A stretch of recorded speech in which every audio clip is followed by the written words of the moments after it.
Welcome to Mindset Monday. My name is Dr. Olele, and this is my lovely wife, Dr. Chichi. Today we're going to talk about a topic that affects many families around the world, suicide.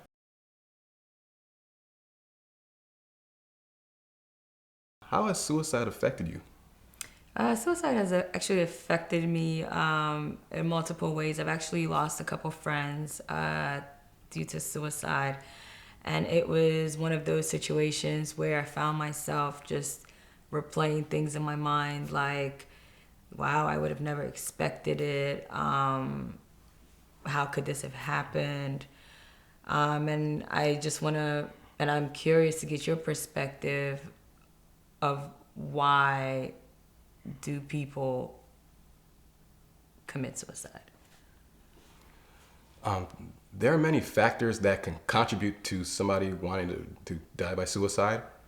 It could be due to financial problems, unemployment, relationship problems, and also somebody could be struggling with dealing with substance use. And a lot of times it could be if somebody has a mental illness such as depression or PTSD. These are big weights and burden that a person's carrying, and sometimes they just feel alone and they feel like they don't want to be a burden to others. So they feel like the best solution is to end their life. But sometimes, with let's say just some people who commit suicide that maybe have like a family around them and friends who love them, why not just ask for help if they're going through things? Why use this as an option, as an alternative? Why? Again, this is a lot of times it's a personal thing that somebody's going through. They feel like nobody can help them. They feel that they're at their ends road with what they're struggling with, and they feel that the best solution is to end their life. And they don't feel like and there's any resource that could help them. It's such a huge void that is left behind when things like this happen. And, I just want to say that life is such a beautiful thing. It's a precious gift. And if anyone out there is thinking about it or contemplating it, please just stop and reflect on the people that, you will leave behind, family, friends. They love you so much. And then there are also resources that you could utilize. And if you could just share some of those resources, just so that people are aware and equipped to possibly be able to help and support friends or family members that they know are maybe going through something. Some resources that a person could look into are contacting your family medicine doctor, your primary care provider for resources to get referrals. You could see a mental health provider such as a psychiatrist or a therapist to get that support. For students at school, seeking the help from your student center in regards to their counselors and advisors who could give you the right resources to go to. And at your jobs, your employee assistance programs. They're a huge support, and they have a plethora of resources to help you in your community. And most importantly, if somebody is thinking about suicide, there are suicide hotlines, such as the National Suicide Hotline, with the number is 1-800-273-TALK. So there's many ways for somebody to get help in regards to dealing with the suicide. And if they're in immediate crisis, call 911 or go to your nearest emergency room. So, from my experiences, having friends that have done this, after it's happened, a lot of times you'll hear, oh, I would have never expected it. They were, always so happy, or, I never thought anything was wrong.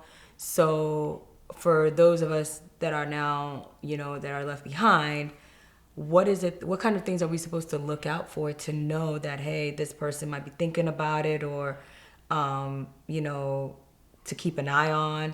Are there any symptoms? Is there like a particular kind of feature or look that somebody who's thinking about it may have? Or if you could just shed some light on that. I would say some common signs just to look out because there are plenty of different signs because we're each different people. But some signs I would look out for is a person giving away a lot of their personal items. Are they talking about death more frequently or posting, since we're now in a social media age, posting about death as well? And then also, if you notice, they're more withdrawn, they keep to themselves, they're not their usual selves, they're not maintaining their hygiene. So these are just some common signs you could look out for. But then again, it could be unexpected where you don't, it could be a total shock and you have no signs at all. So with what you were saying about like just a total shock, or even if it's something that like gets missed under the radar, those that are left behind, how do we cope with it? How do we move forward? What are we to do then? One of the things is be around others who love you. I think that's probably one of the most best things you could do. Be around people who love you, understand you, and share the pain that you're experiencing so you guys could lean on each other because a community together is very powerful. Okay. Then also I'd recommend seeking the help of a mental health provider who could be able to go through the grieving process and help you reflect and see how this has affected you and take you through the different stages. I think that's very important to seek help. And also, once you get to the point of you want to remember your loved one, volunteering in organizations that they loved, that's a great way to honor their memory, or join groups that promote suicide prevention. So those are very powerful and impactful ways for somebody to honor the memory of their loved one, but also for themselves to heal. So is it like normal to have like this feeling of like anger or just being mad at the person who did that? Like, you know, oh, how, like whether it's a spouse being angry at their spouse for doing that and leaving the kids behind, or a sibling, is that a normal reaction? Yes, that's definitely a normal reaction for anger because a lot of times you're just like, why did you do that? Why you couldn't come to me? And because you love that person. So I think that's a natural reaction, or even feelings of guilt. Some people may feel guilt because they may feel that they weren't around that person. They didn't listen when the person would contact them or text them. So there's a different types of feelings that a person can experience in this situation. Wow. This has definitely been, insightful. It's impactful. And like I said, I've experienced it, and, times I think about and reflect on friends lost through that. And I think about, the last conversation and, maybe I could have just given that one phone call, and that's why I just really encourage anyone out there, if this is something that you're thinking about, please seek the resources that are available. Talk to somebody about it. You may think that you're not going to be missed, but believe me, you will be missed.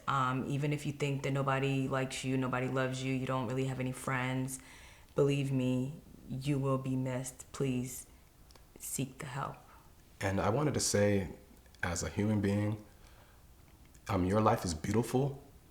You bring a lot of value to the world. You have a gift that needs to be shared. You may feel that with what you're going through, your struggles and your tests, it doesn't matter, but your tests can become a testimony to others who may be dealing with that. And you do matter. Your life is beautiful to others. You do have value. You matter to your family, your friends, your neighbors, your coworkers, your customers. These people value you. And that's why your life is beautiful. And it's always important to make sure you're not alone and seek help. And again, if you're thinking about suicide, call the National Suicide Hotline again at 1-800-273-TALK. Thank you so much for joining us today. Follow us on our social media handle on Facebook, Instagram, and Twitter at GPSMindset, and subscribe to our YouTube channel at GPSMindset. Have a beautiful day. God bless. Bye-bye.